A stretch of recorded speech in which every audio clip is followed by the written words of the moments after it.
hemos visto ya sobre existencias, sobre arrendamientos. Le decía que si tienen un arrendamiento financiero a nivel tributario, se efectúa o procede la deducción de la depreciación acelerada, pero eso es para fines tributarios, ¿no? A nivel contable, la depreciación se calcula según los requerimientos y aplican NIF para pymes de la NIF para pymes.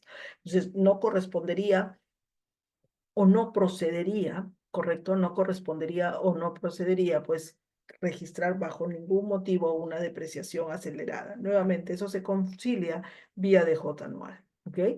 En el caso de propiedades de inversión, si tomaran el supuesto de medición a valor razonable, recuerden, como hemos visto, que a nivel tributario eso se determina en función al costo, ¿no? Entonces, ahí también habrá que hacer una suerte de conciliación.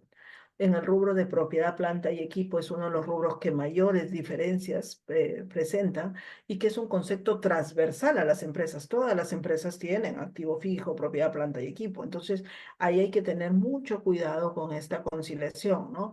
Por ejemplo, si se tomó la opción de revaluar, no es admitido a nivel tributario.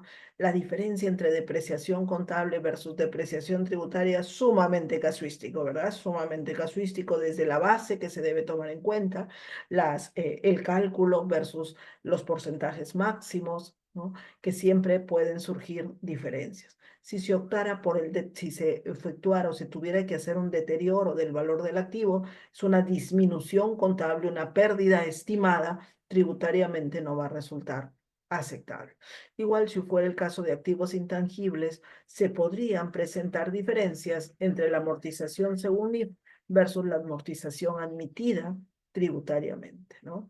Eh, en el caso de cuentas por pagar, ahí también es una regla ya conocida, solo para recordar y respecto a ajustes a realizar en la declaración jurada anual, sabemos que cuando hay rentas que constituyen de segunda, cuarta o quinta para supersector o no domiciliados, para que se deduzcan como gasto en el ejercicio de su devengo, se requiere que se paguen como máximo hasta la fecha de presentación de la DJ anual, ¿no? Entonces, si no se efectuara el pago hasta ese momento, no es que no va a ser deducible, se deducirá en el ejercicio de su pago y también eso generará pues diferencias temporarias, ¿no?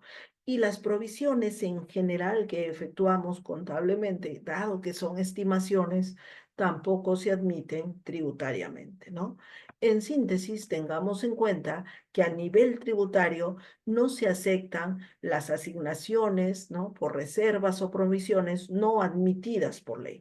Las únicas que se aceptan son aquellas reguladas como cobranza dudosa y depreciación, pero siempre y cuando cumplan los requisitos tributarios, ¿no? Sobre estos dos conceptos de inventario y activo fijo, que son los transversales, los que siempre ocurren en la empresa, lo que les decía, ¿no? Si contablemente medimos a valor neto realizable al cierre del ejercicio, para efectos de la DJ, del impuesto a la renta, hay que hacer la adición, porque es una pérdida estimada, aún no concretada, ¿no? Eso para tenerlo en cuenta.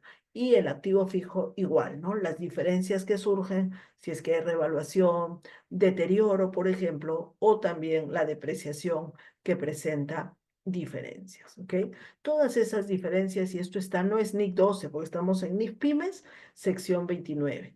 Habrá que identificar esas diferencias temporarias que pueden originar una diferencia agravable si se va a generar un impuesto a futuro, ejemplo, una depreciación acelerada, y nos va a generar un pasivo tributario diferido, o una deducible, lo que decíamos, desvalorización que no es aceptada, una provisión estimada, un deterioro que van a originar que a futuro o se pueda deducir, y en ese caso se genera un activo tributario diferido.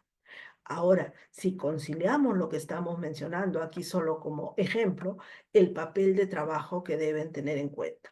Si ustedes ingresan al formulario simplificado, porque si están en MIPE y sus ingresos, en régimen MIPE y sus ingresos no superan las 1.700 UIT, van a tener que usar el formulario simplificado, salvo supuestos específicos.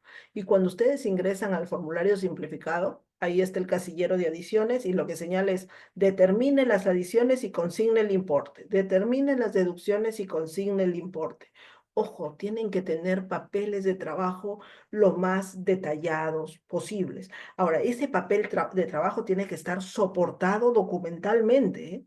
Soportado documentalmente. Es más, los papeles de trabajo deberían estar visados por el que lo elaboró y el que lo supervisó o lo revisó o lo chequeó, lo verificó. ¿Ok?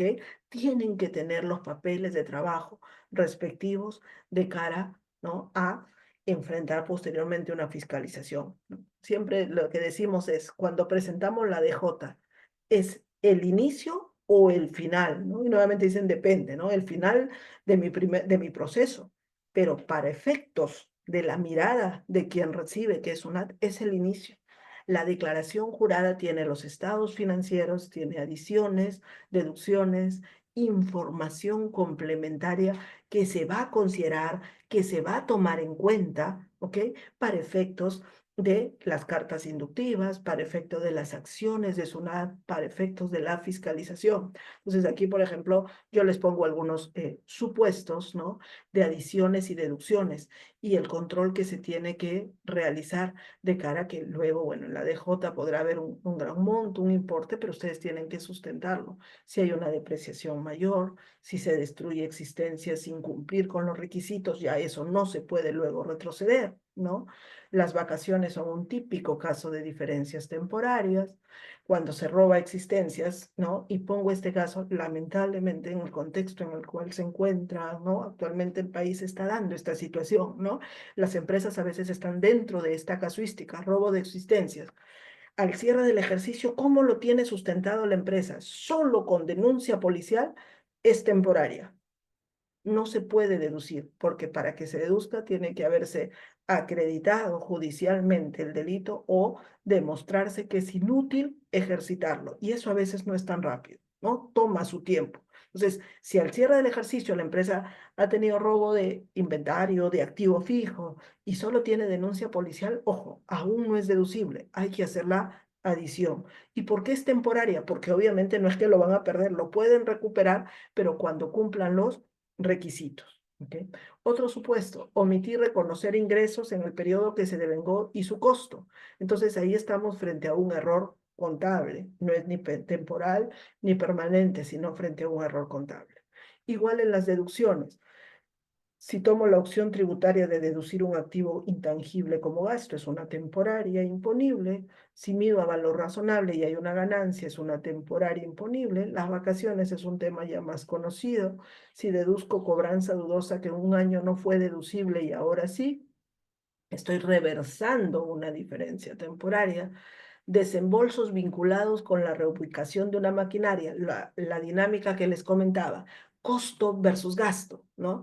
Costo versus gasto, ¿es aceptable o no? Entonces, en este caso, cuando hay la reubicación, es decir, estoy en un local por años y ahora va a haber una mudanza, nos vamos a trasladar a otro local, muevo mis maquinarias y incurro en algunos desembolsos, eso no es costo, eso es gasto. Si lo consideré como costo y me doy cuenta en el momento de la DJ y lo corrijo y lo deduzco como gasto, es un error contable. Porque ese desembolso por mover, por reubicar mi maquinaria, ¿no? Es un, es un gasto y no debió ser costo. ¿Ok? Y finalmente, dentro de lo que tengo programado para comentarles, ¿no?, sobre los estados financieros, tengan muy en cuenta el tema de los estados financieros. Ahí solo a título ilustrativo, porque hay mucha casuística sobre el particular, ¿no? En sencillo, hay que revisar si lo que está en los estados financieros corresponde, es decir, lo que está presentándose como activo es activo, lo que está como pasivo es pasivo, lo que está mostrándose como ingreso es ingreso, igual para gastos, ¿no? En esta RTF, la veo muy ilustrativa, se señala, ¿no? Por ejemplo, cuando la administración detecta que en los libros contables y DJ figuran pasivos que al cierre ya se encontraban cancelados, ahí viene el tema de la conciliación, la circularización, ¿no?, que se debe hacer. Pero ¿qué pasa? Existen dudas respecto a la veracidad de la determinación efectuada por el contribuyente. Y miren que inclusive se podría generar una suerte de determinación sobre base presunta. ¿Okay? Igual hay jurisprudencia sobre Costo de ventas, ¿cómo lo concilia SUNAT? Con su registro de inventario permanente, valorizado. ¿Coincide o no coincide? Y si no coincide, ¿a qué se debe? ¿No? El registro de activos fijos que les decía, cuando ustedes llenan sus estados financieros van a consignar en la casilla de activo fijo y depreciación. En automático, ¿cuál es la conclusión?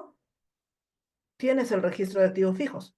Me estás consignando activo fijo y depreciación en automático y hay jurisprudencia que el tribunal se refiere a las casillas, indica, de acuerdo a las casillas declaradas del estado de situación financiera por el contribuyente, se concluye que sí debe llevar registro de activo fijo. La única excepción que les digo es régimen MIPE para contribuyentes con ingresos hasta 300 UIT. No hay otra excepción. ¿Ok? Entonces, mucho cuidado con esos supuestos. A la hora de elaborar sus estados financieros y consignarlos en DJ, tiene que hacerse la conciliación respectiva, tiene que verse el sustento correspondiente. ¿Ok? Y bueno, finalmente seguramente ya lo han validado, solo tener en cuenta el plazo, ¿no? El plazo de la DJ, lo general es marzo y las últimas semanas de marzo, 1 de abril, y hay para mayo y junio, ¿no? Mayo y junio quizás, ¿no? Por el régimen MIPE, aquí están comprendidas, ¿no? Las empresas MIPE que puedan presentar entre mayo y junio en ese calendario. Solo acá hay un informe SUNAT que habló del 2023 porque la consulta era 2023, pero que se aplica también para 2024. No se aplica la prórroga a aquellas empresas que hayan iniciado operaciones. En 2024, ¿cómo se lee este informe? Aquellas empresas que iniciaron operaciones en el 2024, ¿no?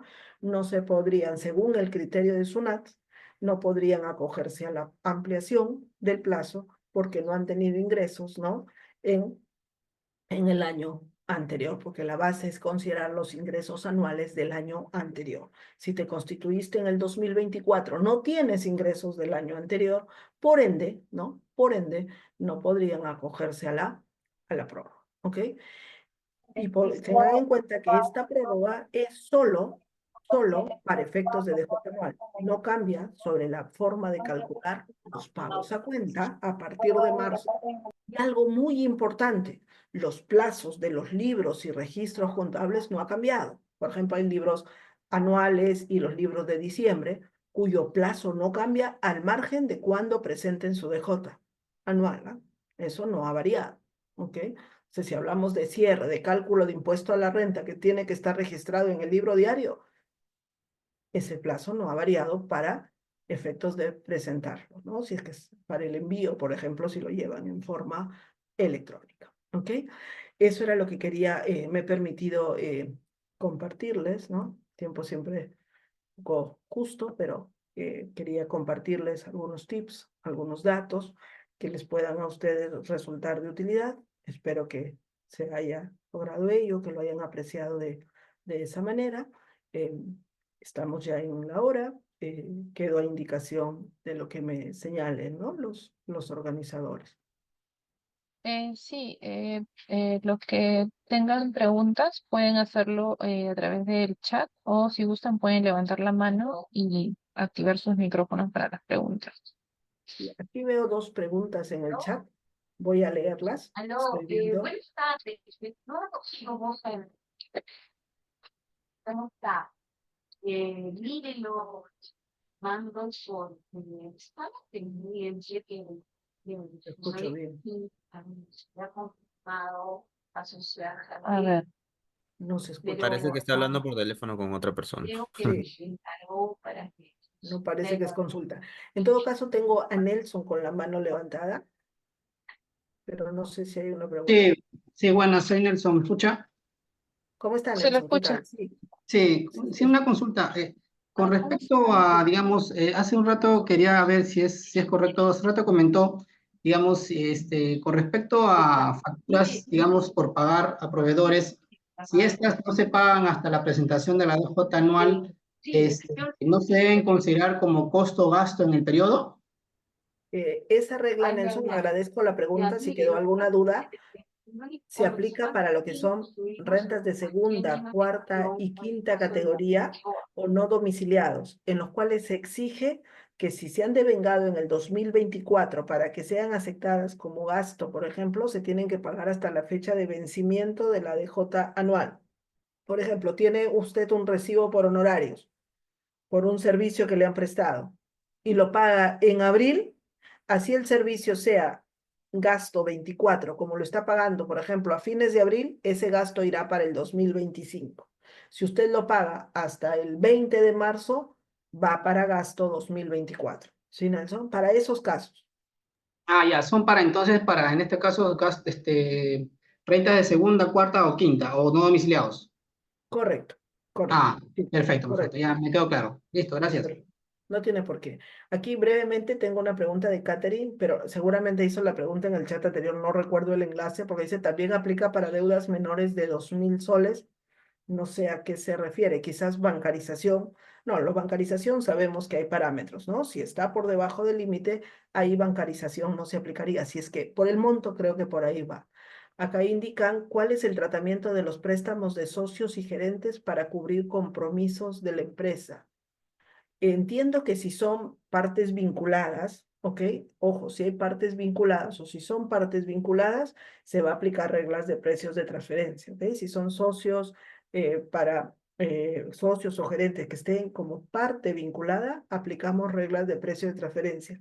Y ahí, por ejemplo, el tema de los ajustes, si es que no se paga, no se pacta intereses a nivel tributario sí surgiría, ¿no? Esa regla de intereses si son partes vinculadas. Cuando no son vinculadas, también se aplica el artículo 26 para la presunción de intereses, pero se admite prueba en contrario. Entonces, lo que no ocurre cuando es precios de transferencia, ¿ok? Eso, aquí hay una pregunta. Lisette está con la mano levantada y tenía aquí la pregunta en chat. Te escucho, Lisette.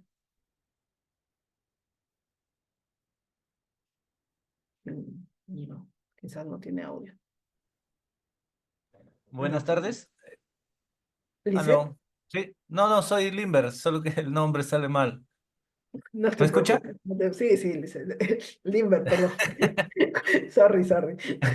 Una consulta. Nosotros Sí. somos una empresa que brinda servicio de alquiler de piscinas a los clientes. Y los clientes vienen y nos pagan por anticipado, ¿no? Nos pagan para todo el mes para brindarles el servicio. Nosotros le emitimos un comprobante por el servicio y si un cliente viene, y, o sea, todos los meses se inscriben 80 90 clientes, ¿no? Y con respecto hay algunos clientes que vienen que quieren que se le devuelva el dinero cuando no por X motivos no vienen a la clase X, ¿no? Y usted dijo que no se puede emitir notas de crédito por servicios. Servicios Eh, ya prestados. eh, pero aún no se han prestado esos servicios. Exacto, eso es lo que yo decía. Por eso agradezco la pregunta, Limber, es un tema muy importante. Cuando se trata de anticipos, se puede anular, ¿ok? Entiendo que son cursos lo que dictas. Se inscriben 80 y van 60. Y los 20 te dicen, no pude asistir al curso y usted acepta devolverles el dinero. El servicio no se ha brindado. Sí se puede emitir nota de crédito. Es Eh, distinto que alguien va al curso, voy a exagerar, sé que no es su caso, ¿no? Va al curso, escucha la clase y luego dice, no era lo que yo había pensado. Verán cómo tranza, pero el servicio se pactó. Ese es otro tema.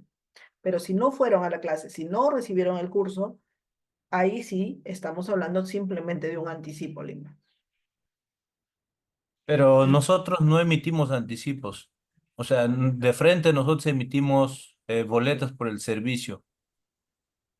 Claro, me refiero, Limber, que usted le emite, por ejemplo, el curso va a ser el 30 del mes y usted le emite la boleta el 5, ¿verdad? Cuando, cuando pagó. Sí, o sea, claro, cuando paga el cliente viene, quiere su boleta, pues obviamente, ¿no? Correcto. Al margen, Limber, que pongan o no anticipo, ese es un anticipo. Doctrinariamente, el anticipo es el pago que se hace antes de realizarse la operación. Al margen que usted le ponga o no anticipo. Si yo cobro el 5 y el curso es el 30, eso es un anticipo. ¿Ok? ¿Cuál es la recomendación que me permitiría darle, Limber? Si están trabajando de esa manera y se efectúan anulaciones, pongan en la boleta anticipo por el servicio. El problema va a ser, ¿sabe cuál, Limber? A nivel operativo. Porque si ponen anticipo, luego tienen que emitir otra boleta por el servicio propiamente prestado. Es un tema de evaluar. Quizás me hice Claro, o mucho sea, documento. Entonces, pero si claro. ustedes no desean hacerlo de esa manera y simplemente emiten la boleta al inicio, al margen que le pongan o no, Limber es anticipo, ¿ya? Y sí podrían anularlo. Obviamente yo estoy hablándole en teórico. Ya le corresponde a la firma, a la empresa, hacer todo el control, ¿ok? Control asistentes, no asistentes, como sustento que el servicio no vino, que no se prestó, que no participó, dependerá cómo sustenta. Si se logra sustentar bien y el servicio no se prestó y ustedes le devuelven el dinero, sí procede nota de crédito. Ahí, Limber, lo fundamental es el control que ustedes puedan hacer. El cruce, el control, el sustento, ¿sí? La asistencia, ¿no? La asistencia, todo Todo, eso. correcto. ¿Ya? Ok, gracias. Ok. Aquí hay una pregunta de cruzado, B cruzado, que dice, consulto si los pagos del impuesto a la renta no domiciliados se aplican para el impuesto a la renta pago a cuenta mensual. No comprendo. No domiciliados, o sea, los pagos a los no domiciliados siguen la regla de cuarta, quinta, segunda para el anual. Hay que pagarlo primero, hay que pagarlo hasta la fecha de vencimiento de la ADJ para que se pueda deducir el gasto. No, no comprendo bien el impuesto a la renta pago a cuenta, no lo comprendo esa parte. Ok, acá de recibos al crédito con fecha de emisión diciembre que se cancelaron de enero. Sí, es lo que hemos dicho. Entiendo que esta pregunta se ha hecho antes. Sí, Nelly.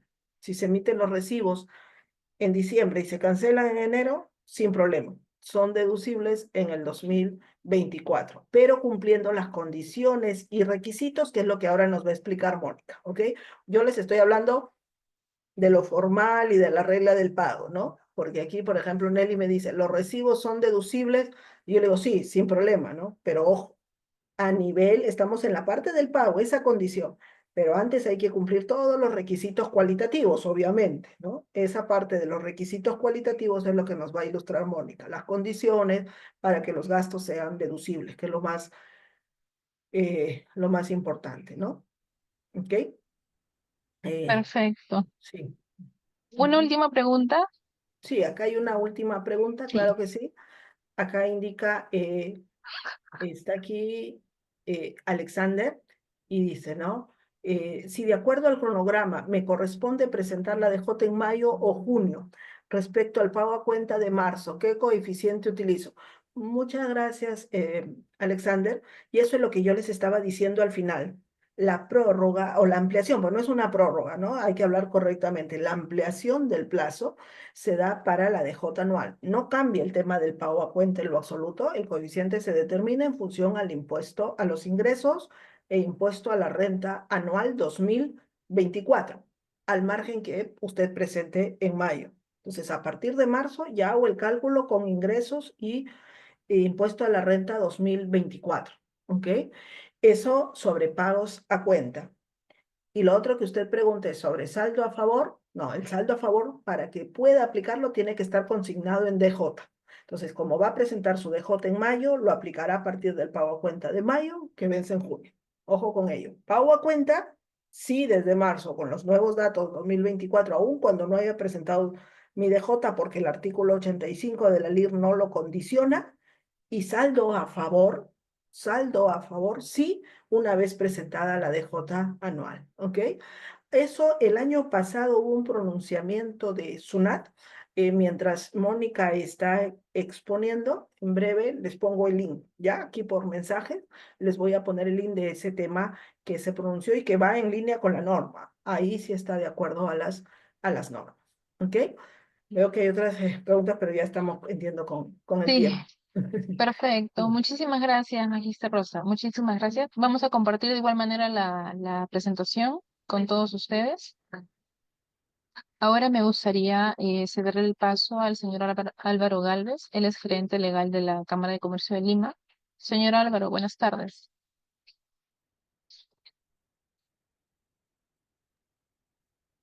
Buenas tardes. ¿Se me escucha? Sí, perfecto.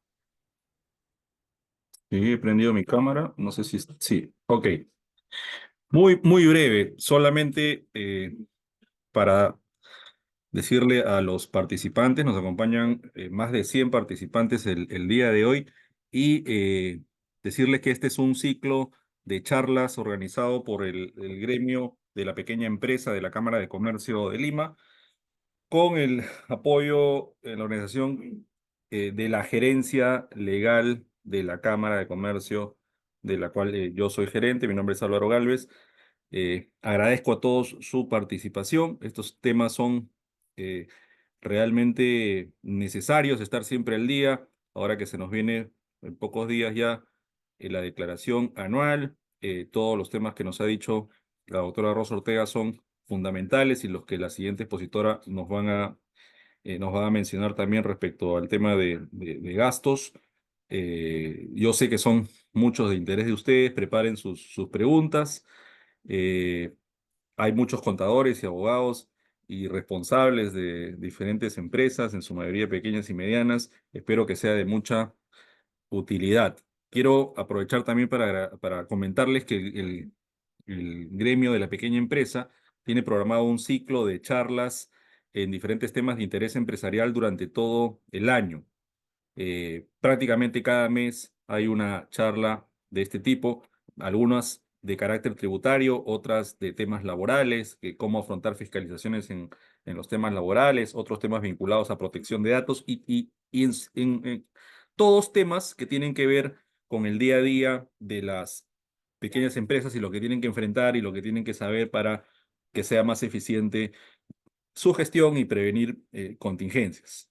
Entonces, estén atentos a estas charlas que creo que son de mucha utilidad. Y finalmente, solamente quiero también aprovechar para agradecer el apoyo que nos brinda la empresa consultora Quantum, empresa muy reconocida en temas tributarios y contables, que nos apoya hoy día con la participación de la doctora Rosa Montero y Mónica Villar, que son dos grandes destacadas especialistas en estos temas y tenemos el honor de tenerlas acá, les agradecemos mucho. Y nada más, quería aprovechar eso ahora que hay más de 100 participantes y que todos están con toda la atención puesta. Así que sin más, los dejo continuar y espero que todo sea muy provechoso. Gracias. Adelante. Gracias también Muchísimas gracias. por la invitación realizada a la firma Quantum Consultores, Quantum Escuela de Negocios. Para nosotros un gusto, un placer poder compartir con sus asociados. Son muy importantes estas charlas y encantados de ser parte de este ciclo de charlas, de la colaboración. Muy amable también. No, muy agradecidos, Rosy. Estoy seguro que vamos a seguir contando con ustedes a lo largo del año. Muchas gracias. Hasta luego. Gracias. Gracias a usted. Ahora vamos a ceder el paso a la doctora Mónica Villar. Ella es Tax Manager en Quantum Consultores. Adelante, doctora, por favor. Muchas gracias, gracias a todos por su atención, por la invitación. Voy a compartir el material que he preparado para poder abordar en este espacio de más o menos una hora.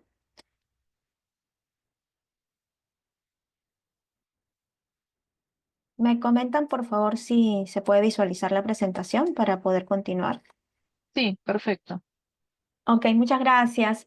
Bueno, antes que nada, comentarles un poquito sobre en qué va a consistir esta segunda parte de la exposición, de la charla. Voy a enfocarme principalmente en poder abordar algunas reglas, requisitos que es importante tener en cuenta para poder determinar si los gastos reconocidos por una empresa pueden ser deducibles o no para efectos tributarios, ¿no? Recordemos de que no necesariamente todos los gastos contabilizados por un negocio van a ser aceptados para efectos fiscales, porque por un tema de política fiscal, valga la redundancia, existen ciertas reglas que la ley del impuesto a la renta nos exige tener en consideración para poder determinar si el gasto es aceptado o no. Definitivamente, el enfoque o la intención de esta explicación es justamente para poder ayudar a las empresas en poder optimizar la carga fiscal de su negocio. Nosotros como firma lo que siempre indicamos a todos nuestros clientes de que para poder lograr una optimización de la carga fiscal de negocio, todo comienza con aplicar correctamente lo que indica la norma tributaria, ¿no? El entender y el saber las reglas que hay que seguir nos ayudan a poder determinar correctamente el impuesto. Esto nos va a ayudar no pagar más impuestos de lo que corresponde, porque eso implicaría perjudicar a la liquidez del negocio, ni tampoco pagar menos de lo que corresponde, porque eso conlleva exponer a las empresas a futuros pagos de multas por contingencias o por tributos omitidos, ¿no?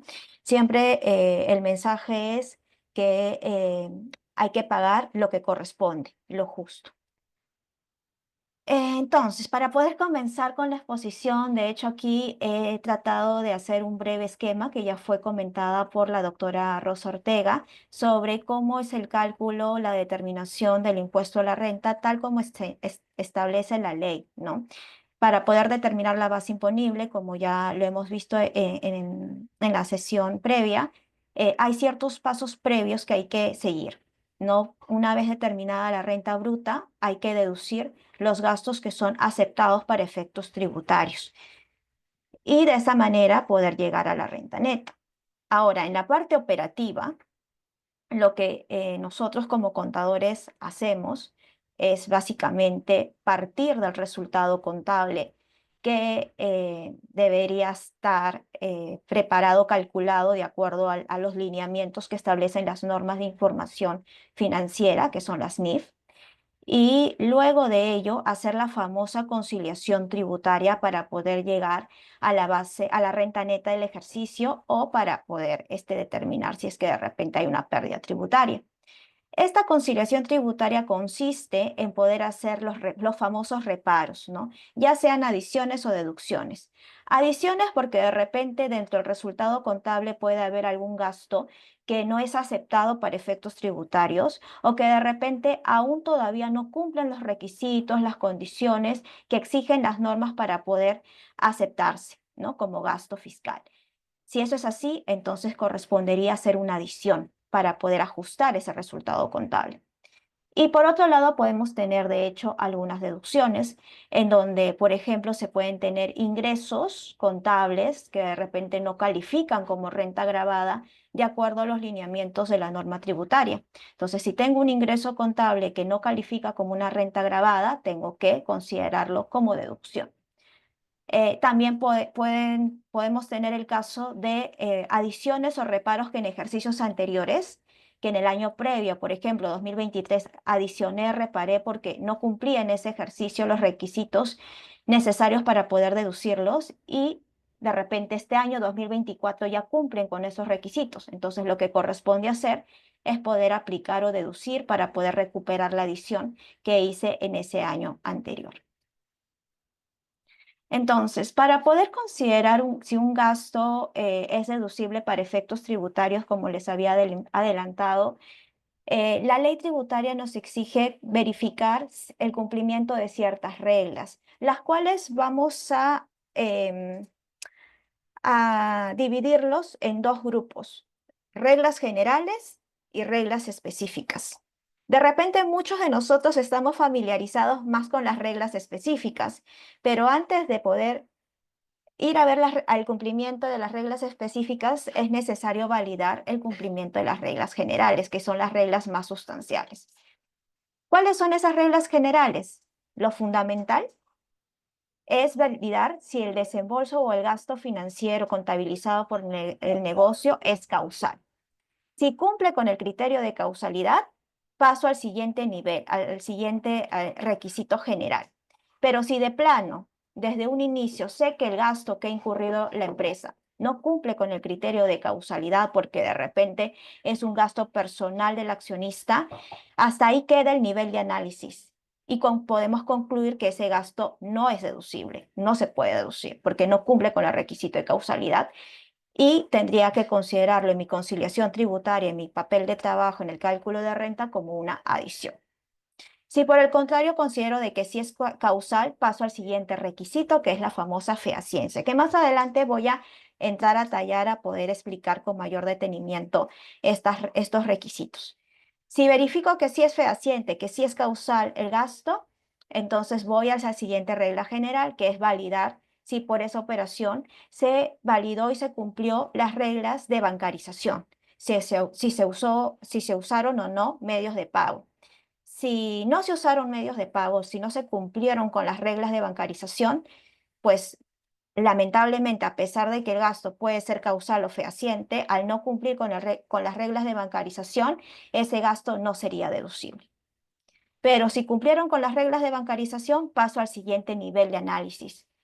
Esa operación está a valor de mercado, porque la ley tributaria me exige evaluar de que tanto no solo los ingresos, sino que los gastos estén a valor de mercado.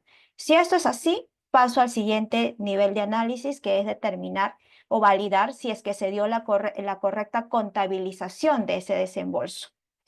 Si es que he clasificado, reconocido bien contablemente esa operación, si es gasto o si ha sido costo, ¿no? Y justo Rosa comentaba que a veces existen desembolsos que deberían ser considerados como activo fijo, pero por un error en la percepción técnica del área contable lo registran como gasto, lo que conlleva una contingencia tributaria, porque si SUNAT observa esa mala clasificación de la naturaleza del desembolso, va a poder repararse porque no debió contabilizarse como gasto, sino como un activo fijo y depreciarse, ¿no? Y finalmente, analizar la correcta determinación del devengado. Y para eso es importante verificar las reglas establecidas en el artículo 57, que principalmente nos indica de que el gasto se tiene que reconocer en el ejercicio en el que la otra parte generó su derecho a cobro, ¿no? Y eso va a depender mucho de las condiciones contractuales con el proveedor. Si se verifica de que el proveedor ha cumplido en el ejercicio 2024 con todas las condiciones establecidas en el acuerdo, entonces el gasto, si es que califica como tal, se ha devengado y sí debería reconocerse en este ejercicio. Luego de ello, luego de verificar el cumplimiento de todas las reglas generales que ya les he comentado, vamos a verificar, luego continúa a validar si es que se cumplen con las reglas específicas que establece principalmente el artículo 37 de la Ley de Renta, ¿no? Que más adelante voy a explicar algunas de ellas porque de hecho el tiempo no nos va a dar para poder explicar todo el universo de las condiciones que establece la Ley de Renta para la deducibilidad de los gastos. Entonces, a continuación quiero explicar con ustedes brevemente qué significa el criterio de causalidad. Este es uno de los principios primordiales que hay que analizar para determinar si el gasto es deducible o no. Y básicamente el principio de causalidad que está regulado en el artículo 37, que es como que el sombrero del artículo 37 de la Ley del Impuesto a la Renta, establece que para poder determinar la renta neta de tercera categoría es posible poder deducir de la renta bruta los gastos necesarios que hayan podido ayudar a generar o que puedan ayudar a generar las potenciales rentas gravadas o a mantener la fuente generadora de tales rentas, ¿ok? Aquí he resaltado algo muy importante que hay que tener en cuenta, de que en base a la interpretación de este principio de causalidad, solo pueden ser deducibles aquellos gastos que estén vinculados directamente con la generación potencial de una renta gravada o para el mantenimiento de la fuente que va a generar esta renta gravada. En base a ello, ¿qué podemos concluir? Que si una empresa no genera renta gravada con el impuesto a la renta, los gastos que podría estar incurriendo esta empresa, pues no van a ser deducibles, porque no están relacionados a una potencial renta gravada. Y podemos tener empresas que pueden estar en esa situación, como por ejemplo las famosas holding, las famosas empresas que se constituyen solo para controlar las participaciones que tienen en otras empresas y por las cuales reciben como ingresos dividendos. Si es que tenemos una empresa que solamente vive de los dividendos por las participaciones que tiene en el accionariado de otras empresas, estos dividendos que percibe esta empresa no son ingresos gravados con el impuesto a la renta. Entonces, al tener ingresos no gravados con el impuesto a la renta, podemos concluir que en base al criterio de causalidad, todos los gastos que puede estar incurriendo esta empresa no van a ser aceptados, porque como requisito fundamental, el artículo 37 nos exige que para que los gastos sean deducibles, tienen que estar vinculados con una potencial renta gravada. ¿Ok? Entonces, eso es importante tenerlo en cuenta. Por otro lado, también es importante considerar de que el propio artículo 37 señala de que para poder interpretar el cumplimiento del criterio de causalidad es importante validar no solamente la normalidad de los gastos, dependiendo del giro del negocio de la empresa que estamos analizando, sino también la razonabilidad de los gastos en relación a los ingresos de la empresa. Y también, para ciertos gastos regulados en el artículo 37, es importante verificar el cumplimiento de la generalidad. ¿Y a qué tipo de gastos hace mención la norma sobre los cuales hay que analizar el principio de generalidad? Principalmente son los gastos por el pago de bonos, gastos vinculados al personal, ¿ok? Ahora, con eso, y la jurisprudencia también nos ha ilustrado un poco, no significa de que para cumplir con el principio de generalidad significa que los gastos al personal, como por ejemplo bonos o gratificaciones extraordinarias o participaciones voluntarias, se otorguen a todo el universo de los trabajadores, ¿no? Para poder validar el criterio, el cumplimiento del principio de generalidad, lo que es fundamental es que para aquellos trabajadores que cumplan las mismas características o las mismas condiciones, se les otorgue este tipo de pagos o gastos adicionales al sueldo que reciben. ¿Estamos? Entonces, como podemos y tenemos en la práctica muchas empresas, por ejemplo, de que deciden otorgar bonos de desempeño, pero no a todo su personal, sino solo a la línea gerencial, ¿no? de la empresa. Entonces, para poder probar ante una eventual fiscalización de SUNAT de que esta empresa está cumpliendo con este criterio de generalidad, si solo quieren otorgar bonos de desempeño a toda la línea de gerentes, es importante poder cubrirnos con una política en donde justamente establezca la voluntad o la decisión de la gerencia general de poder otorgar estos bonos de desempeño, pero solo a toda su línea gerencial, ¿no? Y en la medida de que cumplan con ciertas metas o parámetros. Entonces, ya si es que nos cubrimos con esta política en donde vamos limitando la entrega de estos bonos solo a la línea gerencial, vamos a poder probar ante SUNAT el cumplimiento de este principio de generalidad, ¿ok? Resalto mucho eso porque hemos recibido varias consultas de muchos de nuestros suscriptores o clientes de que piensan que para poder cubrir este criterio de generalidad es necesario poder otorgarle estos bonos a todo el personal de la empresa cuando no necesariamente es así, ¿ya? Ahora, siguiendo con el principio de causalidad, justamente yo les comentaba que haciendo una interpretación de esta regla que establece el artículo 37, podemos concluir que si una empresa genera renta no gravada, ingresos no gravados con el impuesto a la renta, todos los gastos destinados a la generación de esta renta no gravada no pueden ser deducibles porque no cumplirían con este criterio de causalidad que establece la norma tributaria. Sin embargo, también podemos tener como casuística empresas que no solamente generen renta gravada o renta no, renta exclusivamente, la totalidad de sus ingresos no necesariamente son gravados en su totalidad o no gravados, sino podemos tener empresas que podríamos encontrarnos en una mixtura de tipos de renta. Genera renta gravada y renta no gravada, ¿no? Por ejemplo, podemos tener el caso de una empresa agroindustrial que tiene o genera ingresos gravados con el impuesto por las exportaciones que realiza, pero también genera ingresos no gravados por la devolución del drawback, ¿no? En estos casos, en este tipo de empresas que tienen tanto ingresos gravados como ingresos no gravados, la lógica sería de que si la empresa puede identificar cuáles han sido los desembolsos incurridos a la generación de renta no gravada, en automático sé que todos los gastos destinados a este ingreso no gravado, que para la casuística que les estoy mostrando sería el drawback, lo voy a tener que reparar o adicionar. Pero podemos tener gastos comunes, ¿no? Que normalmente son los gastos administrativos. Entonces, los gastos administrativos suelen ser los gastos comunes porque las empresas no saben identificar o no pueden, mejor dicho, identificar qué parte de estos gastos administrativos han sido destinados a la generación de ingresos grabados y a la generación de sus ingresos no grabados. Entonces aquí la norma y el legislador se puso en ese supuesto, ¿no?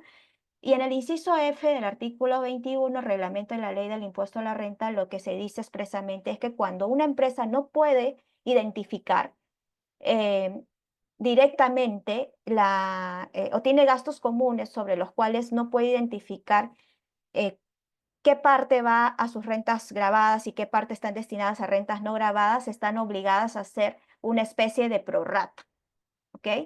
Y para poder aplicar esta prorrata, la norma nos establece dos métodos: el método de gastos y el método de gastos y el método de ingresos.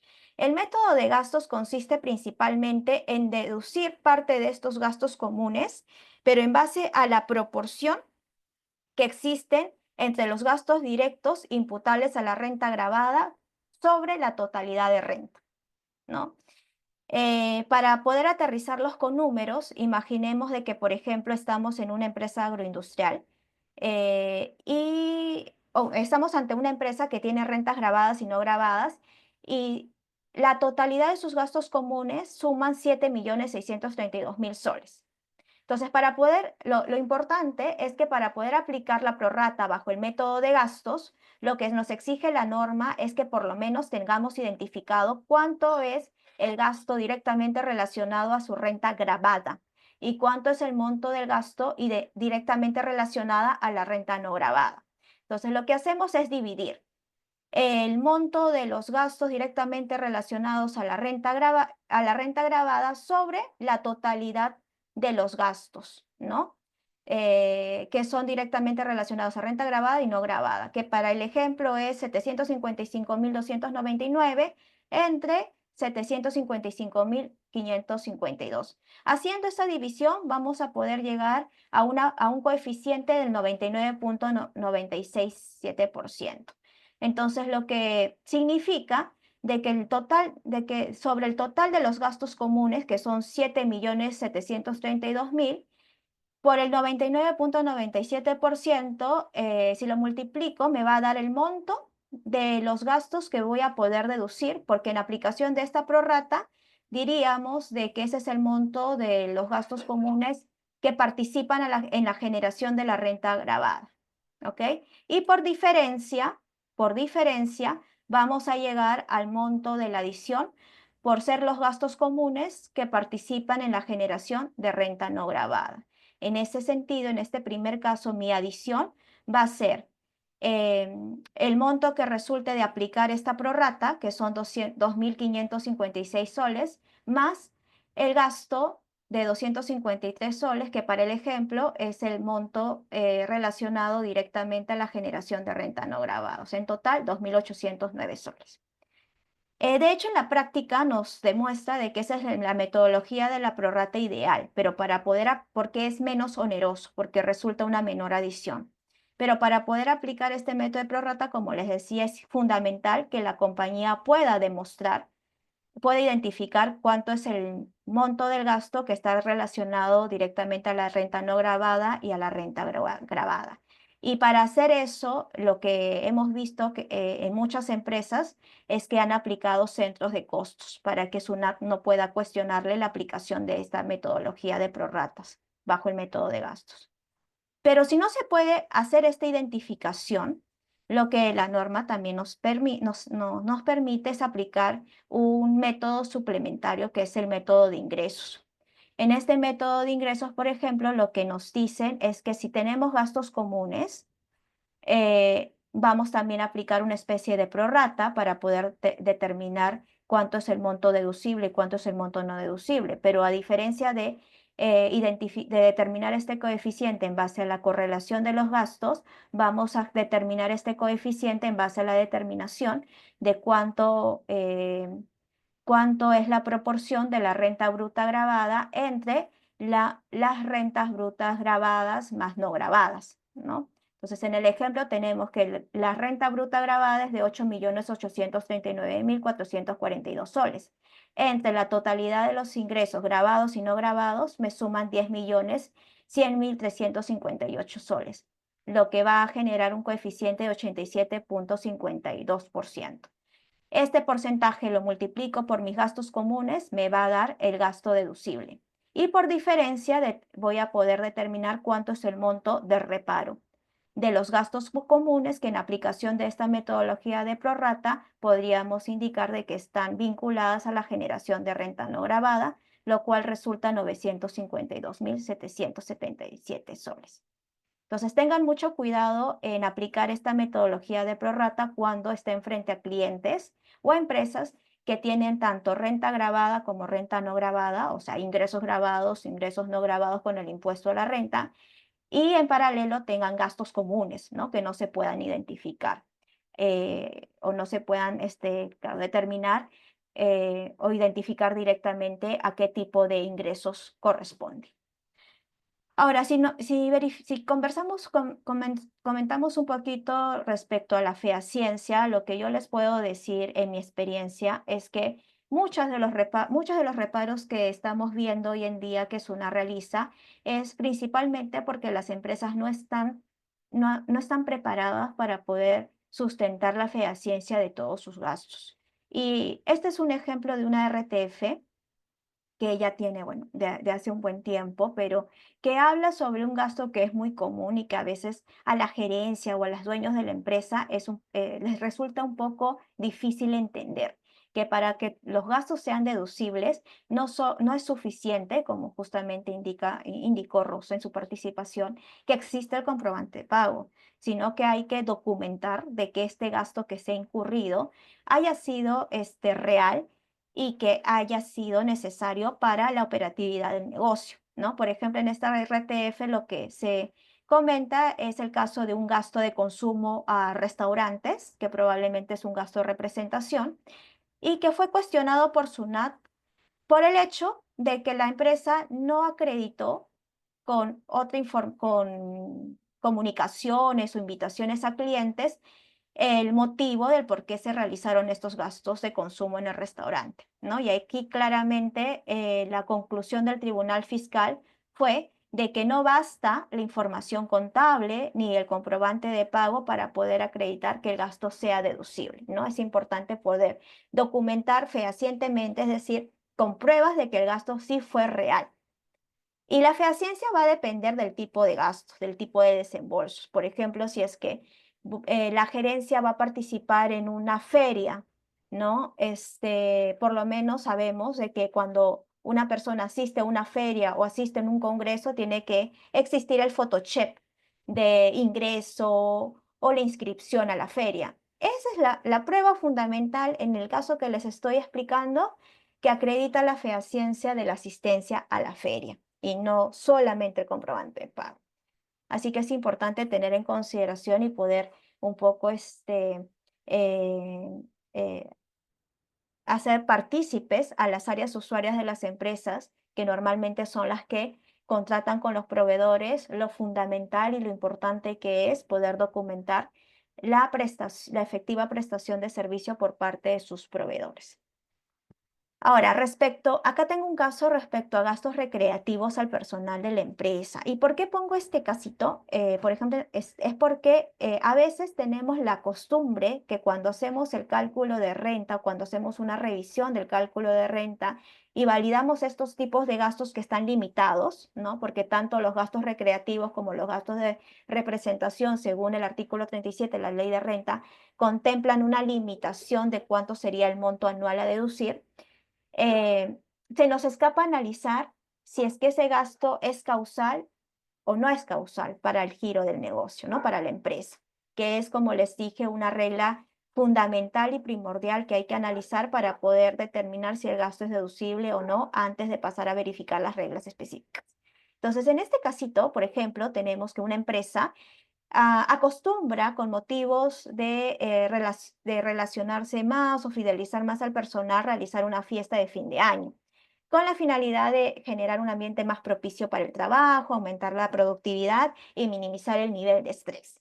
Entonces, como política interna por el año, bueno, 2022 o puede ser también 2024, vemos de que la empresa gastó un importe de 92.873 soles, siendo en el mes de diciembre un gasto de 16.000 soles. Entonces aquí lo que queremos analizar es si es que el gasto recreativo que la empresa ha incurrido es o no causal y qué criterios es importante tener en cuenta para poder validar la deducibilidad del gasto, ¿no? Y aquí, por ejemplo, tenemos una RTF del año 2000 en donde justamente se analizó si es que las erogaciones o desembolsos realizados por las empresas para poder organizar eventos con ocasión de fiestas navideñas para sus trabajadores cumplen con el criterio de causalidad o no, porque aquí lo curioso es que la SUNAT reparó ese tipo de gastos o desembolsos. Entonces, aquí lo importante que el Tribunal Fiscal concluyó es que, dado que existe un consenso generalizado de que todas estas actividades sí contribuyen a la formación de un ambiente propicio para la productividad de la empresa, podemos concluir de que el gasto sí es causal porque ayuda al mantenimiento de la fuente que genera esa riqueza grabada con el impuesto, ¿no? Es decir, puede ser que un gasto recreativo no esté relacionado directamente a una potencial renta grabada, pero sí ayuda al mantenimiento de la fuente generadora de riqueza, que es la empresa. Entonces, podemos concluir con este criterio del Tribunal Fiscal de que estos tipos de gastos sí son causales. Entonces, al ser causales, cumplen este primer requisito general y luego paso a validar si es que si a nivel anual el monto del gasto excedió o no el límite establecido en la ley de renta para poder considerar el monto deducible anualmente, ¿no? Acá recordemos que para el caso de los gastos recreativos hay dos límites que tenemos que contemplar, que es el 0.5% de los ingresos netos anuales o las 40 UITs, el que sea menor. Ese va a ser mi límite permitido. En este caso, de acuerdo a los ingresos que ha tenido la empresa, el 0.5% resultó siendo 78.186 soles, mientras que las 40 UIT 184.000 soles. Me quedo con el monto menor, que son los 78.183 soles. Pero como el gasto anual ha sido 92.873 soles, existe para este año un reparo de 14.687 soles. Bien, ahora pasemos a comentar un ratito sobre los gastos financieros. Sobre los gastos financieros, y es algo que también se ve, tenemos muchas consultas últimamente porque actualmente existen un límite que hay que tener en consideración sobre los límites de endeudamiento, sobre los gastos por intereses por endeudamientos. Aquí los límites para los gastos por intereses están contemplados en el inciso A del artículo 37.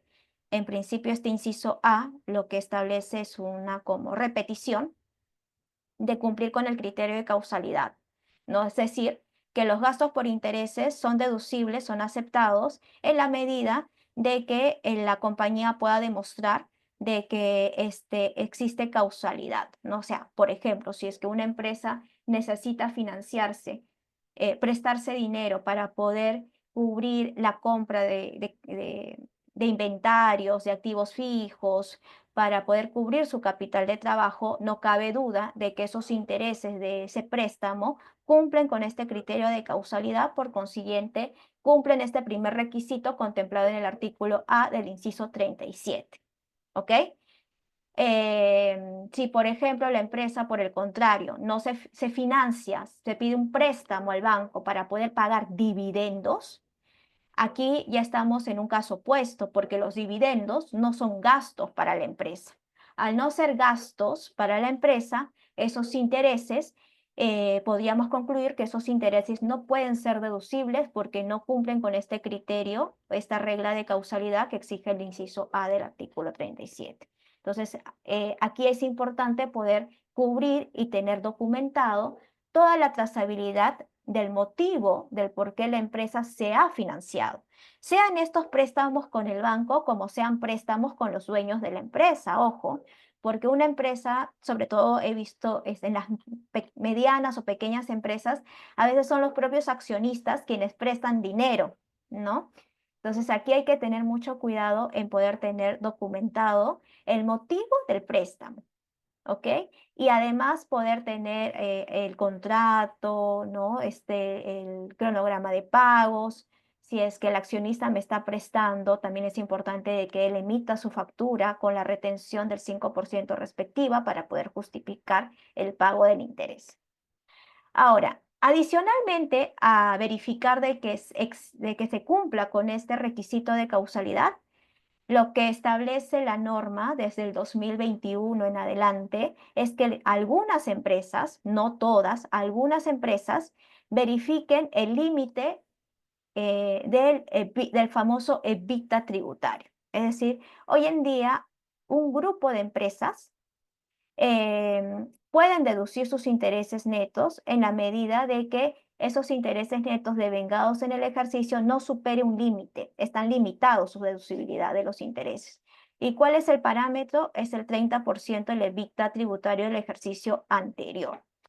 Pero para efectos de aplicar este límite, de hecho existen ciertas empresas excluidas a aplicar este límite y son, por ejemplo, las empresas cuyos ingresos son menores a 2.500 UITs, que normalmente son las pymes, las pequeñas empresas. O sea, de manera general podemos concluir que las pymes o las pequeñas empresas hoy en día no están obligadas a aplicar este límite, ¿no? Que sí es aplicable para las empresas grandes, para las empresas que tienen ingresos superiores a 14 millones de soles en el año, ¿no?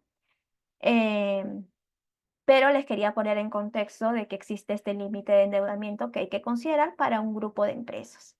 Por otro lado, también es importante tener en cuenta de que existe otro requisito establecido en la norma respecto a los intereses, en el sentido de que solo van a poder ser deducibles los gastos por intereses en la parte en que excedan el monto de los intereses exonerados e inafectos. ¿Eso qué quiere decir? Eso, por ejemplo, si es que una empresa tiene un ingreso exonerado o inafecto, por ponerles un caso, si es que una empresa MIPE o mediana solicita la recuperación de algunos tributos pagados en exceso a SUNAT, normalmente SUNAT le devuelve el tributo pagado en exceso, pero más intereses que el Código Tributario exige, que la administración tributaria compense a la empresa por ese pago en exceso que hizo en su momento. Entonces, esos intereses que la SUNAT paga o reconoce a la empresa son ingresos, pero son ingresos inafectos, porque esos ingresos por intereses provienen producto de un mandato legal.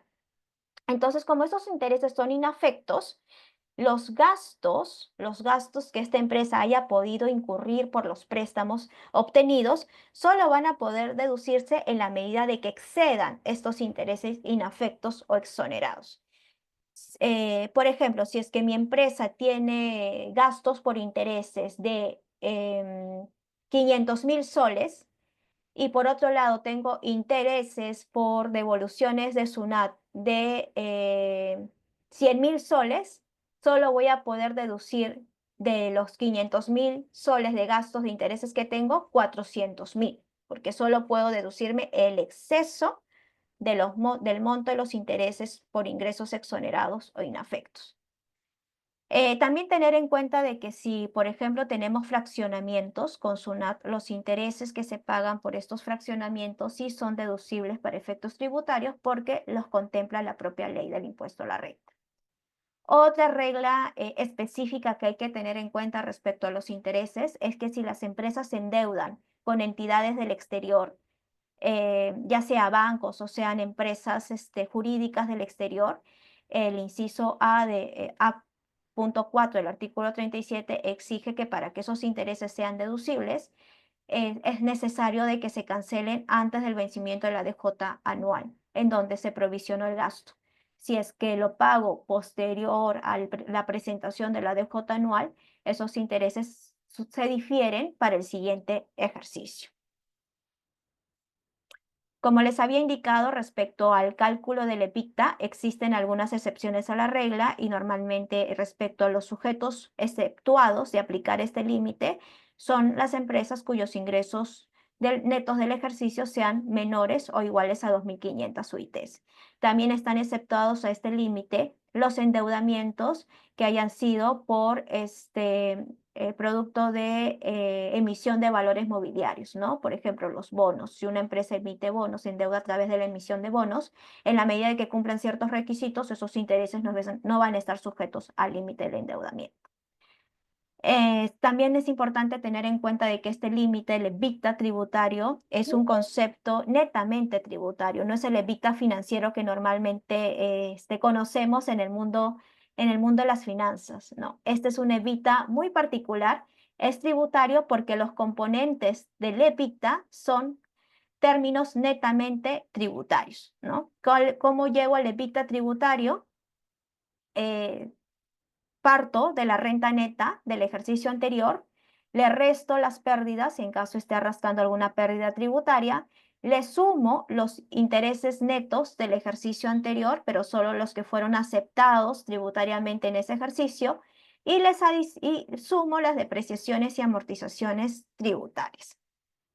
Lo curioso, bueno, las empresas grandes que aplican que aplican este límite de endeudamiento, lamentablemente por la situación económica vivida en estos 2 últimos años, hay muchas empresas que están haciendo una adición muy importante por la aplicación de este límite de endeudamiento, ¿no?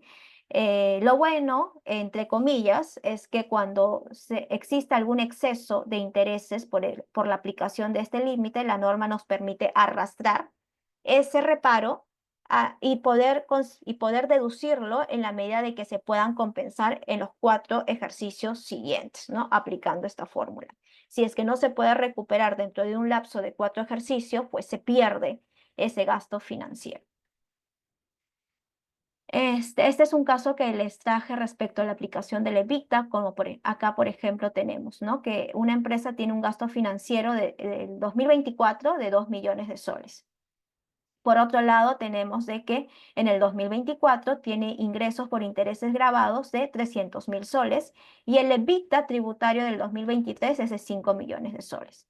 Entonces, lo que es importante para poder aplicar correctamente este límite de endeudamiento es que lo que solo se limita es el interés neto, es decir, el gasto financiero menos los ingresos por intereses financieros, que en este caso serían 2 millones menos 300.000, 1.700.000.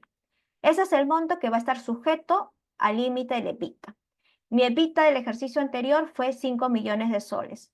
Por el 30% tenemos de que el límite para este año es de 1.500.000 soles.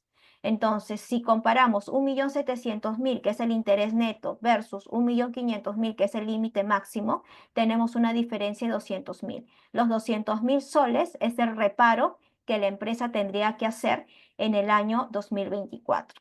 200.000 soles. ¿Cuánto es el gasto por interés deducible? 1.800.000, que se compone de los 300.000 soles, que es parte del interés, del gasto por interés que no está sujeto al límite por efectos del concepto del interés neto, y el 1.500.000, que justamente es el límite máximo que la norma nos permite deducir, de acuerdo al monto del EBITDA del ejercicio anterior. Aspectos a tener en cuenta respecto a la deducibilidad de los intereses. Bueno, en primero, evaluar si realmente me aplica este límite del EBITDA, ¿no? Porque he tenido casos cuando he revisado los cálculos de renta de que a veces las empresas, muchas, omiten de que solo le es aplicable a empresas cuyos ingresos sean superiores a 2.500 UITs, ¿no? He visto empresas medianas que han aplicado este límite pensando de que este es aplicable para todas las empresas. Entonces, no, hay que tener mucho cuidado. También es importante evaluar, ¿no? Otras alternativas de financiamiento que, bueno, esto es, como les dije, podría ser válidamente aplicable para empresas más grandes porque, como les había adelantado, muchas empresas grandes se vienen perjudicando por este límite del EBITDA. Entonces, la otra alternativa de financiamiento es, en vez de financiarse con dinero, vendo acciones para poder tener liquidez sin generar un gasto por interés sujeto al límite, ¿no? Y bueno, de todas maneras también proyectar el gasto financiero, si es que hay un reparo que se vaya a hacer por el límite del EBITDA, hacer una proyección si es que realmente voy a poder recuperarlo o no, para poder tomar medidas preventivas de mejorar mi EBITDA tributario para poder compensar esa adición que se podría hacer por aplicación de este límite. Pasando a otro tema sobre el valor de mercado de remuneraciones. Aquí es importante partir de la premisa de que no hay ninguna prohibición para efectos tributarios ni laborales que las empresas contraten a sus propios accionistas. ¿Ok? Es válido poder hacer un contrato de trabajo, que la empresa haga un contrato de trabajo con sus accionistas, ¿no? Obviamente cuando son personas jurídicas. Cuando es persona natural, ahí sí no funciona esta situación de contratar al titular del negocio, pero cuando son personas jurídicas sí es posible poder contratar bajo planilla a los accionistas. Sin embargo, cuando se dan estas situaciones, lo que la norma tributaria sí nos exige tener en cuenta es que la remuneración que le pago al accionista por ser parte vinculada tiene que respetar el valor de mercado. Y este valor de mercado de remuneraciones parten de ciertas variables internas que hay que considerar. Entonces, aquí hay que tener en cuenta de que si tengo una persona vinculada en la planilla, que puede ser un accionista, con una participación mayor al 30%, ¿ok? Su remuneración es aceptada en la medida de que no superen ciertos parámetros, ciertos límites. Ahora, tener en cuenta también de que este límite del valor de mercado de remuneraciones no solo se le aplica a los titulares, a los accionistas o titulares de IRL, que tengan una vinculación con la empresa, sino también al cónyuge, a los hijos, en general a los parientes que estén en planilla y que tengan una vinculación de consanguinidad hasta el 4º grado o 2º de afinidad. Entonces, ¿cuáles son los límites que hay que tener en cuenta? Para definir el valor de mercado, la norma nos establece seguir un orden y estas reglas son excluyentes, es decir, para poder determinar cuánto es el monto máximo de lo que me puedo deducir de la remuneración que le pago a esta persona vinculada, tengo que primero evaluar, identificar a mi trabajador referente. El primer parámetro es la remuneración del trabajador mejor remunerado que realice funciones similares. El segundo parámetro es la remuneración del trabajador mejor remunerado que se ubique dentro de la misma categoría, grado, jerarquía. Si no existe esta persona, me voy a la siguiente condición, que sería el doble de la remuneración del trabajador mejor remunerado que se ubique dentro de la categoría o grado de la jerarquía inferior. Si no existe esta persona, me voy a la siguiente condición o a la siguiente regla, que es la remuneración del trabajador peor remunerado que se ubique dentro de la categoría, grado, jerarquía inmediato superior. Y si finalmente no tenemos esta persona, la última condición es que sea la remuneración convenida por las partes, pero en la medida de que no sea superior a las 95 UITs o al 1.5% de la remuneración del mejor trabajador remunerado de la planilla. Entonces, lo que también hay que tener en consideración es que para poder elegir a este trabajador referente no puede tener vinculación con la empresa, con la persona a quien estamos evaluando, ¿ok? No tiene que tener ninguna relación de parentesco hasta el 4º grado de consanguinidad o 2º de afinidad. Y también importante de que este trabajador elegido como referente haya laborado en la empresa durante el mismo periodo de tiempo de aquella persona a quien estamos evaluando. ¿Qué pasa si es que existe un exceso, ¿no? Si es que lo que le estoy pagando a esta persona vinculada, al accionista, por poner un ejemplo, superó el límite establecido en la norma, pues ese exceso se repara, es una adición, pero adicionalmente hay que pagar la sobretasa del 5%, o sea, se considera como dividendo. Sobre ese exceso hay que pagar dividendo y ya no se tiene que sujetar a la retención de 5ª categoría. Entonces aquí les traigo un ejemplo para poder aterrizar mejor este límite establecido en la norma. Imaginemos de que estamos evaluando a la empresa TacoSac y según el organigrama tenemos a un gerente general que es el padre, dueño de la empresa. Por otro lado, y en su mismo nivel jerárquico está su hijo, que es el titular gerente, Debajo de ellos está el administrador, que es el tío, un gerente de recursos humanos que no tiene ninguna vinculación, es un externo, y por debajo está la asistente administrativa, que es la mamá. ¿Ok? Y debajo de todos ellos están los demás trabajadores. Entonces, según esta regla, tendríamos que hacer la evaluación de la remuneración de valor de mercado tanto del padre, del hijo, del tío y de la mamá, ¿no? Entonces, siguiendo estas condiciones de las variables o de cómo determinar el límite del valor de mercado, primero empecemos con el gerente general y el titular gerente. Como dato tenemos que ambos ganan 10.000 soles de sueldo mensual. Lo que hace, sin considerar las gratificaciones, es que tengan una remuneración anual de 120.000 soles cada uno. Entonces, si vamos a las reglas previstas, si es que solo evaluamos al gerente general, la primera regla es que tomemos como trabajador referente aquella persona que ejerza la misma función, que para el caso no hay. La segunda regla es que elijamos al trabajador que esté en su mismo nivel jerárquico, que para este caso sería el hijo.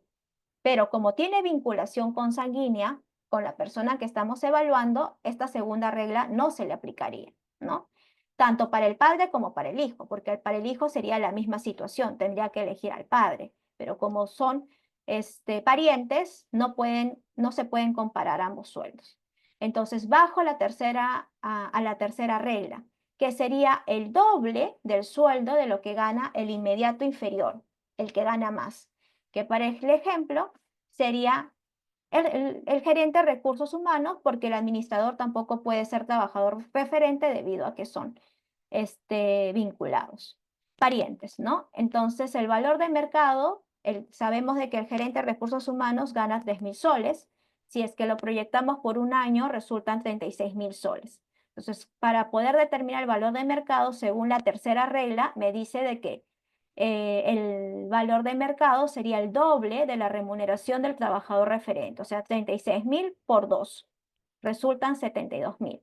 Entonces, para este caso, habría un exceso, ¿no? De 48.000 soles, tanto del sueldo de lo que gana el titular gerente como el gerente general, y este es el monto que sería adicionado en el cálculo de renta. Si es que nos enfocamos en el administrador, que es el tío, en el caso del administrador, vamos a poder concluir haciendo esta evaluación de las reglas excluyentes de que el trabajador referente del administrador sería el gerente de recursos humanos, aplicando la primera regla, ¿no? Entonces, vamos al administrador. Considero que el administrador gana un sueldo de 6.500 soles, proyectándolo a un año serían 78.000 soles.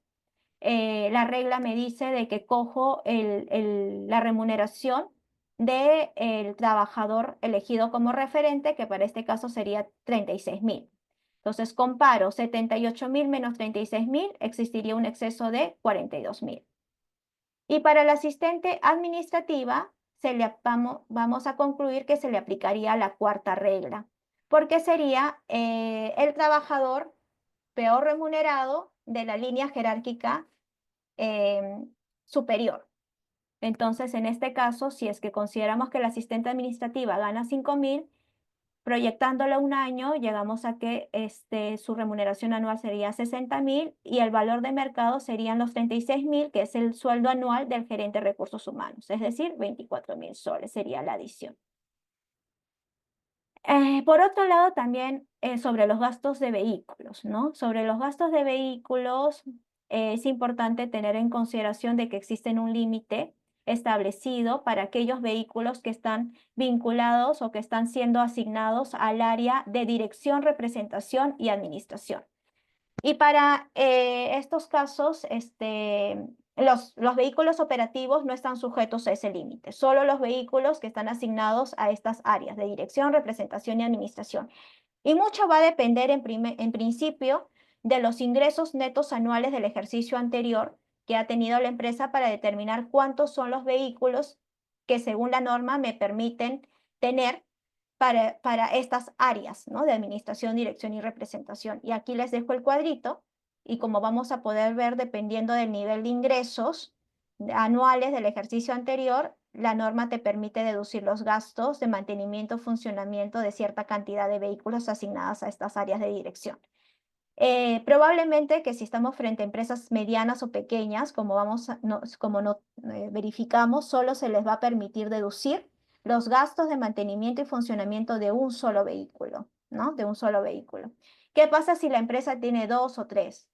Los gastos de mantenimiento y funcionamiento de los otros, de la diferencia de vehículos no permitidos serían reparados. También es importante tener en cuenta de que para efectos tributarios actualmente existe un límite de deducir los gastos de mantenimiento y funcionamiento de vehículos destinados a estas áreas de dirección si es que el costo computable de esos vehículos excede las 26 UITs. El año pasado, recientemente salió este informe en donde la SUNAT concluyó de que en el caso de los vehículos eléctricos, que sean de las categorías A2, A3 y A4, estos vehículos eléctricos no están comprendidos dentro del límite previsto en la norma tributaria. Pero si son vehículos eléctricos, camionetas de las categorías B1, 3 y B1, 4, esas sí se sujetan al límite de los gastos de vehículos establecidos en la norma tributaria. Respecto a los gastos de viaje, lo que les puedo comentar a grandes rasgos es que es importante tener también el sustento de la causalidad de los viajes que se realizan, ¿no? Y esa es un poco la contingencia que tienen muchas empresas, porque en la mayoría de las empresas, por lo menos que revisamos preventivamente, cuando son sobre todo empresas familiares, adolecen de la documentación de acreditar la causalidad de los gastos de viaje, ¿no? Aquí la norma es expresa y señala que solo son deducibles los gastos de viaje en la medida de que sean indispensables para la actividad productora de la renta, para que sean necesarias para el negocio. Si no se puede sustentar esto, pues el gasto no sería deducible. Adicionalmente, hay ciertos parámetros o límites que hay que considerar para los viáticos, es decir, alojamiento, alimentación y movilidad, cuando son viáticos o viajes locales, ¿no? Cuando son viajes al exterior, también es importante tener en cuenta la documentación que acrediten estos gastos de alimentación y movilidad en el exterior. Aquí la norma señala de que se pueden sustentar con los documentos emitidos en el exterior, en el país de origen, en la medida de que cumplan con 5 requisitos, ¿no? Y en el peor de los casos, si es que no se tiene un documento, un comprobante de pago o un documento fiscal que acredite la alimentación y la movilidad en el exterior, se puede sustentar con una declaración jurada, siempre y cuando hasta un tope máximo del 30%, ¿no? Del límite máximo. ¿Cuál es el límite máximo? El doble de lo que se le concede a un funcionario de mayor jerarquía, ¿no? Aquí tenemos, por ejemplo, un caso de viajes internos. Por ejemplo, si la empresa comercial, los Proactivos SAC, vemos que ha registrado gastos de viajes, y viáticos por viajes al interior del país. Los importes que se registran son 20.247 soles. Los viajes se han hecho del 11 al 18 de septiembre y del 20 al 25 de agosto. Y tenemos como dato de que lo que se le paga por viáticos a un funcionario de mayor jerarquía es 320 soles diarios. Entonces, mi monto máximo a considerar, según lo que establece la norma, es el doble, es decir, 640. Entonces, saco el cálculo de los días. Por el primer viaje han sido 8 días, por el segundo viaje han sido 6 días. Entonces, tenemos de que por el primer viaje el límite máximo es de 5.120, por el segundo viaje es de 3.840 y los gastos contabilizados son 20.247, generando una adición o un exceso de 11.287 soles que hay que considerar como reparo en el cálculo de renta. Aquí les he dejado como referencia los topes máximos que hay que tener en cuenta respecto a los viáticos, tanto del interior del país como del exterior. En el exterior, los topes máximos van a depender de las zonas en donde se realizan el viaje, a las zonas geográficas. Y finalmente, comentarles un poquito de los gastos prohibidos. La ley del impuesto a la renta sí tiene una lista taxativa de los gastos que por ningún motivo son aceptados tributariamente, ¿no? Y aquí les dejo algunos ejemplos de esos gastos que no son aceptados tributariamente, que están prohibidos. Por ejemplo, los gastos al personal, gastos personales y de sustento de los accionistas o familiares, que pueden ser la vestimenta de uso familiar, los restaurantes de agasajos o reuniones familiares, la compra o reparación de artefactos eléctricos de uso doméstico, por ejemplo, o los viajes al extranjero o viáticos con fines de turismo de placer. También está prohibido el impuesto a la renta que la empresa puede asumir de terceros. Por ejemplo, existen empresas de que asumen la retención del impuesto a la renta de no domiciliados. Ya, si es que ustedes asumen ese impuesto a la renta por aplicación de la norma, ese impuesto sería adicionado, no sería aceptado, salvo la siguiente excepción, que es cuando el impuesto grava los intereses que se le paga a una empresa del exterior o a un sujeto no domiciliado. Es la única excepción a esta regla, cuando asume un impuesto a la renta por pagos de intereses a sujetos del exterior. También están prohibidos aquellos gastos sobre los cuales no se ha aplicado la ley de bancarización, ¿no? Recuerden que si hago pagos por montos mayores a 2.000 soles o 500 dólares, es necesario que ese pago esté bancarizado. Si no lo he realizado así, tendría que adicionarlo. También es importante tener en cuenta que bajo las nuevas reglas de bancarización, si es que el proveedor me pide pagar a una empresa, a una persona distinta, para poder justificar de que el gasto sí ha sido bancarizado, es necesario cumplir con la formalidad de comunicar a SUNAT días antes del pago que por solicitud del proveedor se está haciendo el pago a otra empresa distinta de la empresa a quien nos prestó el servicio. Respecto a las donaciones y cualquier acto de liberalidad, también es un gasto prohibido, salvo de que estas donaciones hayan sido a entidades o dependencias del sector público o empresas que sean calificadas por SUNAT como entidades perceptoras de donaciones. Y para eso es importante tener nuestro certificado de donación y validar de que la empresa efectivamente esté registrada o esté figurando en el padrón de entidades perceptoras de donaciones.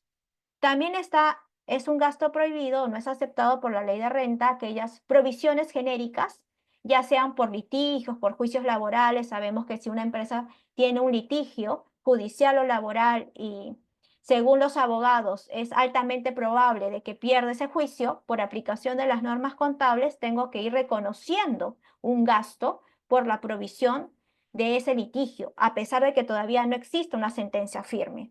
Esa provisión es una valga la redundancia, provisión genérica. Al no tener todavía una sentencia firme, ese gasto sería reparable para efectos tributarios porque es una provisión no admitida por la ley de renta.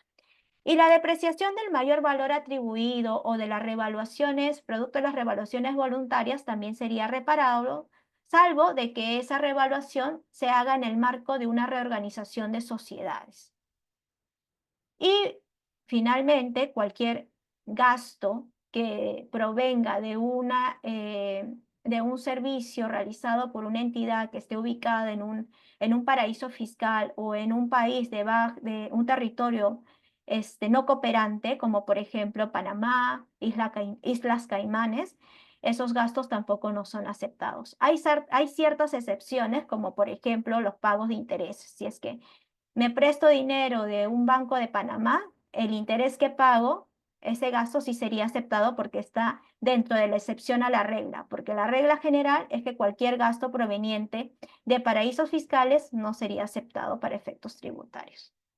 Y respecto a los comprobantes de pago, que creo que también lo había adelantado la doctora Rosa, solo precisarles de que si bien en el 2017 la SUNAT concluyó que para poder deducir un gasto es importante, aparte de que sea devengado en el ejercicio, que el comprobante de pago se haya emitido antes del vencimiento de la DJ, posterior a ese pronunciamiento de SUNAT, se emitió esta RTF del 2022 y esta casación del 2015, en donde concluyen principalmente a que lo importante para poder deducir un gasto en el ejercicio es que sea un gasto devengado en el año. Sin perjuicio de eso, es importante que ante una eventual fiscalización sobre ese gasto y en la medida que sea obligatorio, tenga un comprobante de pago. Pero no es obligatorio para la deducibilidad del gasto de que ese comprobante de pago haya sido emitido antes del vencimiento de la DJ en el cual se haya provisionado el gasto. Pudo haberse emitido posteriormente. No hay problema. Eso no le quita la naturaleza de ser gasto deducible. Que de hecho es una opinión contraria al informe, a lo que concluyó SUNAT en este informe, ¿no? Entonces es importante tener esto en consideración para evitar reparar gastos que válidamente son deducibles por el criterio del devengo, a pesar de que el comprobante de pago haya sido entregado posterior al vencimiento de la declaración jurada anual. Y con eso me despido. No sé si tienen alguna consulta, alguna duda, yo estoy aquí a disposición antes de poder continuar y cerrar la charla del día de hoy. Muchas gracias.